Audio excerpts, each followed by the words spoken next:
आज last video है, आज इडियम एंड फ्रेज के लास्ट वीडियो है। इससे पहले 2 वीडियो बन चुके हैं, जिसने वो दोनों वीडियो नहीं देखी जल्दी से देख लो। बहुत इंपॉर्टेंट सीरीज है, बच्चों को जो सबसे ज्यादा प्रॉब्लम आती है इडियम एंड फ्रेज याद करने में आती है। अब तुम 2-3 घंटे से रटने में लगाओ, इससे अच्छा ये है तुम 10-10 12-12 मिनट की छोटी छोटी वीडियो देख लो। इस पे मैंने तुम्हें पिक्चर्स के साथ मोस्ट फन और एंटरटेनिंग वे में सब कुछ समझाया है। मेरे इंग्लिश में यही एफर्ट रहता है, जितनी भी इंग्लिश में चीजें हैं वो मैं तुम्हें मोस्ट फन और इजी और एंटरटेनिंग वे में समझा सकूं। इसलिए आज की वीडियो बहुत धमाकेदार होने वाली है। जल्दी से करते हैं वीडियो को स्टार्ट।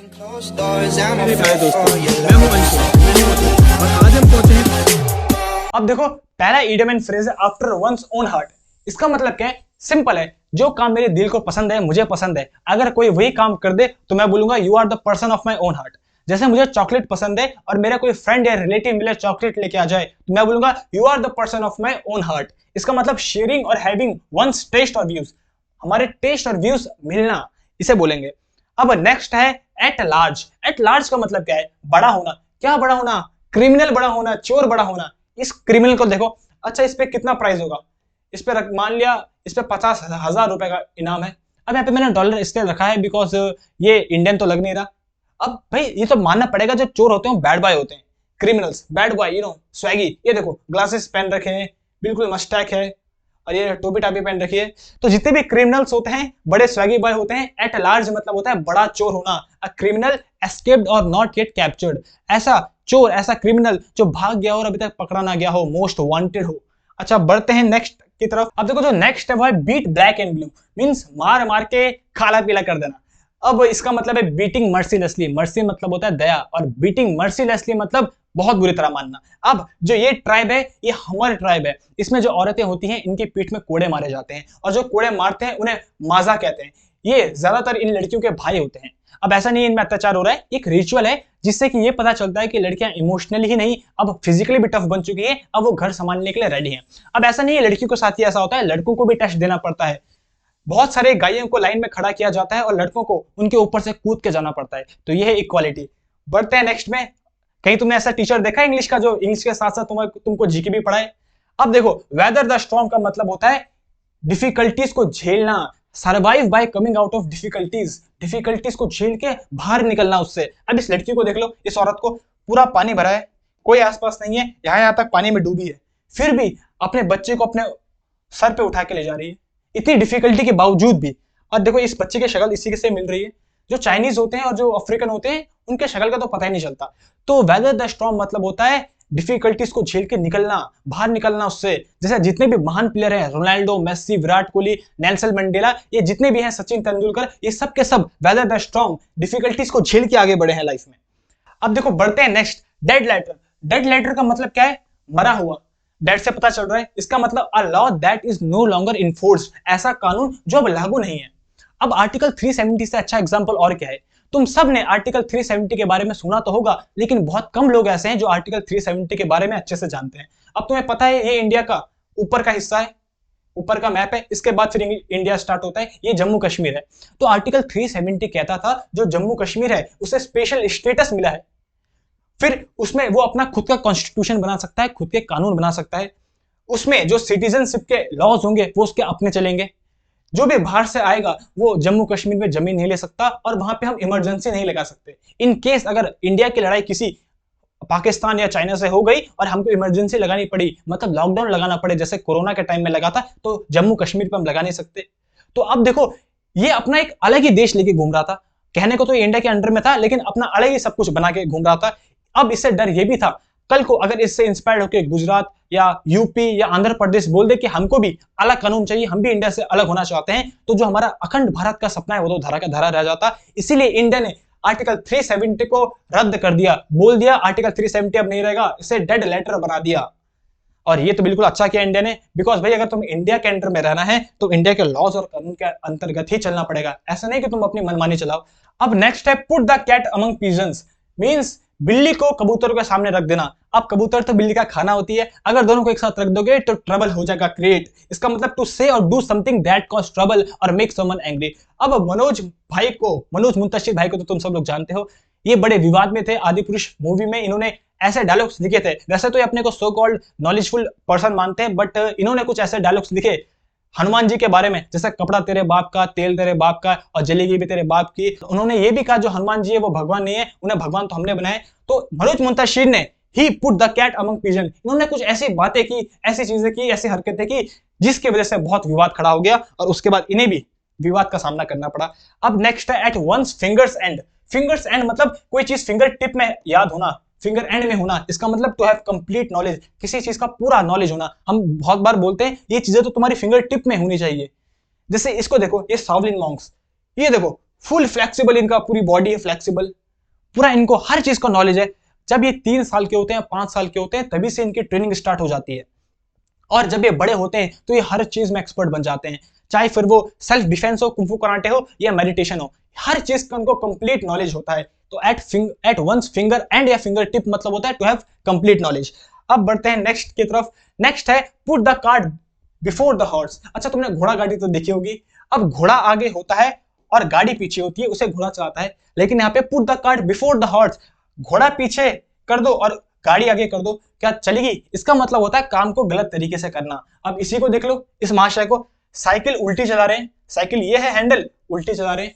इसको देखो भाई, ये तो अलग ही है, यहाँ बैठा यहाँ है, पेड़ यहाँ काट रहा है, जबकि बैठना यहाँ चाहिए था, पेड़ यहाँ काटना चाहिए था। बट ये तो सो गए, मुझे लग रहा है नींद में है, आज तो जाएगा, इसके अच्छे से नींद खुलेगी। अब नेक्स्ट है cut the chase. Cut the chase मतलब होता है फालतू की चेस को हटाओ, come to the point, point पे आओ। बहुत बार हम बातों को घुमा फिरा के करते हैं, बहुत बार घुमा फिरा के, जैसे हमें कहीं बाहर जाना होता है और हमको मम्मी पापा को पूछना है तो हम पहले बातें घुमा के करेंगे, तब जाके पॉइंट पे आएंगे। जब हमको किसी लड़की को डेट में जाने के लिए पूछना होता है तो पहले हम बहुत बातें घुमाते हैं, तो लड़की भी बोलती है कट द चेस, पॉइंट पे आओ, मुझे पता है तुम घुमाने के लिए पूछ रहे हो, चलते हैं, और क्या इसमें डरने की क्या बात है। अब नेक्स्ट है माइंड योर लैंग्वेज। इसका मतलब क्या है? बहुत बार सुना होगा, लड़कियां बोलती हैं माइंड योर लैंग्वेज। अब देखो, ये दोनों देखो एक दूसरे को तू मैं कर रहे हैं, तुमने खाना नहीं बनाया, मैं जॉब से आया हूँ, लड़की बोलती मैं भी जॉब करती हूँ, ये वो, दोनों की बहुत लड़ाई हो रही है और दोनों एक दूसरे को बोल रहे mind your language. No, you mind your language. Mind your language मतलब होता है to tell someone to say politely, मतलब आराम से बात करने को बोलना है किसी को, माइंड योर लैंग्वेज। अच्छा, नेक्स्ट है अ वेट ब्लैंकेट। वेट मतलब होता है गीला, ब्लैंकेट मतलब कंबल, तो गीला कंबल लपेट के मारना। अब ये वीडियो बहुत वायरल हुई थी, ये जो टीचर था इसने बच्चे को बहुत बुरी तरह मारा, लिटा लिटा के मारा, नागिन बना के मारा। अब तुम सोच रहे होंगे ये टीचर कौन है? अरे टीचर छोड़ो, वीडियो किसने बनाई, फोन कहां से आया स्कूल में, वीडियो बना भी दी और वायरल भी चली गई। तो इसका मतलब a person who discourage enjoyment, ऐसा व्यक्ति जिसे एंजॉयमेंट पसंद ना हो। ये बच्चे इतना अच्छा खासा अपना एंजॉयमेंट कर रहे थे, टीचर को पसंद नहीं आया, पीट दिया उसको। वेट ब्लैंकेट इसका मतलब होता है। Next, all thumbs. All thumbs मतलब होता है नौसिखिया, जिसे बिल्कुल भी काम ना आता हो, physically awkward, specially with respect to hands. जब भी कोई हाथों का काम आए तो उसमें जो नौसिखिया हो। आजकल के जितने भी छपरी बच्चे होते हैं, वैसे खाना बनाने के नाम में तो उन्हें कुछ आता नहीं है, लेकिन हाँ मैगी जरूर आती है। लेकिन ये तो मुझे कोई महा छपरी लग रहा है जिसे मैगी नूडल्स बनाना तक नहीं आ रहा। आग लगा दी इसने, यहाँ पे पानी डाल रखा है, आग लगा रखी है, क्या है ये, आज तो ये भूखा ही मरेगा। तो ऑल थम्स मतलब होता है जिसे जो बिल्कुल नौसिखिया हो। For example, I am all thumbs when it comes to cooking, means मैं बिल्कुल नौसिखिया हूं जब खाना बनाने की बारी आती है। या मैं बोलूं I am all thumbs when it comes to English, मैं बिल्कुल नौसिखिया हूं जब इंग्लिश बोलने की बारी आती है। बट अब तुम नौसिखिया नहीं रहोगे, अब तुम मेरे साथ पढ़ रहे हो, एक्सपर्ट बन जाओगे। अब नेक्स्ट है अ thorn in the flash. Thorn मतलब होता है कांटा। जैसे कांटा हमारी जब स्किन में चुभ जाए तो कंटिन्यूअसली लगातार हमें दर्द देता है। ऐसा नहीं है हमको 1 मिनट दर्द होगा उसके बाद फिर 1 मिनट नहीं, जब कांटा जब तक चुभा रहता है, जब तक हम उसे निकालना दे, वो कंटिन्यूअस दर्द देता है। इसका मतलब होता है a source of continual annoyance और ट्रबल, मींस जो लगातार हमें बहुत परेशान करे, इरिटेट करे। जो ये 2 बच्चे हैं, देखो ये 2 बच्चे अपनी मम्मी को इतना इरिटेट कर रहे हैं, अगर 3 या 4 होते तो इस लड़की की क्या हालत होती, इसीलिए बोलते हैं बच्चे 2 ही अच्छे। नेक्स्ट है हमारा null and void. Null and void मतलब होता है इनवैलिड, खारिज कर देना किसी भी चीज को, इनइफेक्टिव। अब देखो जैसे ये है, ये एग्रीमेंट है, ये इस एग्रीमेंट को फाड़ रहा है, ये इसकी शादी का एग्रीमेंट है। अब ये बोल रहा है भाई मुझे शादी नहीं करनी, मैंने तो सोचा था शादी करने के मेरी जिंदगी स्वर्ग बन जाएगी, लेकिन तुमने तो नरक बना दी। तो इसने अब कॉन्ट्रैक्ट को नल एंड वाइड कर दिया, खारिज कर दिया अपने शादी के कॉन्ट्रैक्ट को। Midas touch. मिदास टच मतलब क्या होता है? जब तुम 5th में थे तो इंग्लिश में एक स्टोरी थी, एक राजा था मिदास, जो किसी भी चीज को छूता था तो वो चीज सोने की बन जाती थी। तो मिदास टच मतलब होता है a person with extra ordinary capacity, ऐसा व्यक्ति जिसपे एक्स्ट्रा ऑर्डिनरी कैपेसिटी हो, जो जिस चीज को छुए उसे सोना बना दे। अब जो हमारे श्रीनिवासा रामानुजम थे, वो मैथ्स में ब्रिलियंट थे, ब्रिलियंट। वो जब मैथ्स को छूते थे तो उसे सोना बना देते थे। जब ब्लैक होल के बारे में किसी को पता तक नहीं था, इन्होंने ब्लैक होल की थ्योरी दे दी थी। इतने खतरनाक थे ये, मिडास टच था इनका। अब देखो जो नेक्स्ट है कैट एंड डॉग लाइफ। जैसे कुत्ते और बिल्ली की लाइफ होती है, हमेशा लड़ाई झगड़ा चलता रहता है, ट्रबल सम लाइफ रहती है। जैसे टॉम एंड जेरी है, हमेशा लड़ते झगड़ते रहते हैं। अब तुम मुझे कमेंट्स पे बताओ, क्या तुम्हें टॉम एंड जेरी पसंद है? भाई मुझे तो पहले से बहुत पसंद है और अभी भी जब मुझे टाइम मिलता है मैं पक्का देखता हूं उसे। अच्छा, अब नेक्स्ट है कंगारू कोर्ट। कंगारू कोर्ट मतलब होता है इलीगल कोर्ट, जो लीगल ना हो, जो ऑफिशियल ना हो। अब तुम्हें पता है, तुमने मूवीज पे भी देखा होगा, बहुत सारे ऐसे गांव हैं जहां कोई लीगल कोर्ट नहीं चलता, उनकी अपनी ही पंचायत रहती है, वही 5-6 बुड्ढे होते हैं, सारे डिसीजन वही लेते हैं। अब इस बुड्ढे को देख लो, खुद ही यहाँ पे जज बना हुआ है और सारे डिसीजन ले रहा है, और इनके डिसीजन लोगों को मानने भी पड़ते हैं। अब जैसे किसी लड़की के साथ कुछ गलत हो गया, तो ये ऐसा नहीं कि उस लड़की को न्याय दिलाएं, कोर्ट में जाएं, या अपना ही कोर्ट खोल के बैठ जाते हैं और उस लड़की की शादी उसी लड़के से करवा देते हैं, और ये चीजें अभी तक भी चलती है। तो कंगारू कोर्ट मतलब होता है इलीगल कोर्ट, अनऑफिशियल कोर्ट। इन बुड्ढे को तो सीधे हटा देना चाहिए। अब देखो नेक्स्ट है hit the nail on the head.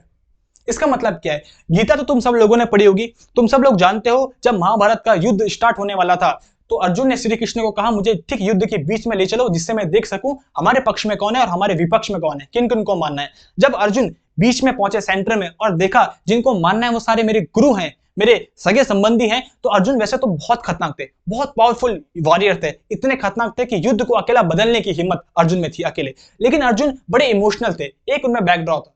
अब जब अर्जुन ने देखा जिनको मानना है वो मेरे सगे संबंधी है, मेरे गुरुजन है, तो अर्जुन बहुत इमोशनल हो गए, कांप गए, पसीना छूटने लगा और अपना गांडीव धनुष छोड़ के बोल दिया मैं युद्ध नहीं करूंगा। तब श्री कृष्ण ने अर्जुन को बोला, Arjun hit the nail on the head. इसका मतलब do the right thing in right time. सही समय में सही चीज कर देनी चाहिए। अभी तुम्हारा युद्ध का धर्म है, इसलिए युद्ध करो, और तुम्हारा भी अभी यही धर्म है कि तुम पढ़ाई करो, इसलिए मेरे साथ दबा के फुल जोश के साथ पढ़ाई करो। अब देखो जो नेक्स्ट है वो है sum and substance. Sum and substance का मतलब होता है मेन आइडिया, जिस्ट, जिस्ट मतलब समरी। अब जो भी तुम पढ़ रहे हो उसका मेन आइडिया क्या है, क्यों पढ़ रहे हो? सब बोलते हैं नॉलेज के लिए, because knowledge is the key to success. But जो नॉलेज है, नॉलेज के पीछे का भी आइडिया है सक्सेसफुल होना, सक्सेसफुल। अब जो बिल गेट्स है इनसे शायद ही कोई बड़ा सक्सेसफुल होगा, लेकिन ये भी देखो इनके हाथ में क्या है, किताबें। ये भी लगातार पढ़ते रहते हैं, इसीलिए अगर तुम्हें सक्सेसफुल होना है तो लगातार पढ़ते रहो, मेरे साथ जोश के साथ पढ़ो। अब जो आज का हमारा लास्ट इडियम एंड फ्रेज है वंस फॉर ऑल, इसका मतलब होता है फॉर द लास्ट टाइम। जो अगर तुमने हैरी पॉटर की सीरीज देखी है तो इसमें पूरे टोटल 8 पार्ट है। इन असली में इनका प्लान था 7वें पार्ट में पूरा एंड करने का, लेकिन ऑडियंस के डिमांड पे इन्होंने 8वां पार्ट बनाया, Harry Potter and the Deathly Hallows 2, means once for all इन्होंने बनाया, फॉर द लास्ट टाइम। तो ये थे हमारे आज की इडियम एंड फ्रेजेस। मुझे पता है तुम्हें अच्छे से समझ पे आ गए हैं। अगर तुम्हें किसी और टॉपिक में डाउट है तो उनको भी कमेंट्स पे बोल दिया करो, जिससे कि मैं अगली वीडियो उसी टॉपिक पे बनाऊं। अगर तुम्हें मेरे एफर्ट्स पसंद आते हैं, ये वीडियोस पसंद आती है, तो जल्दी से वीडियो को कर दो लाइक, चैनल को कर दो सब्सक्राइब। मैं मिलता हूं तुम्हें नेक्स्ट वीडियो में, तब तक के लिए लाइफ में करते रहो मस्ती और थोड़ा आराम, पढ़ते रहो हमारे साथ, निकलेगा हर एग्जाम।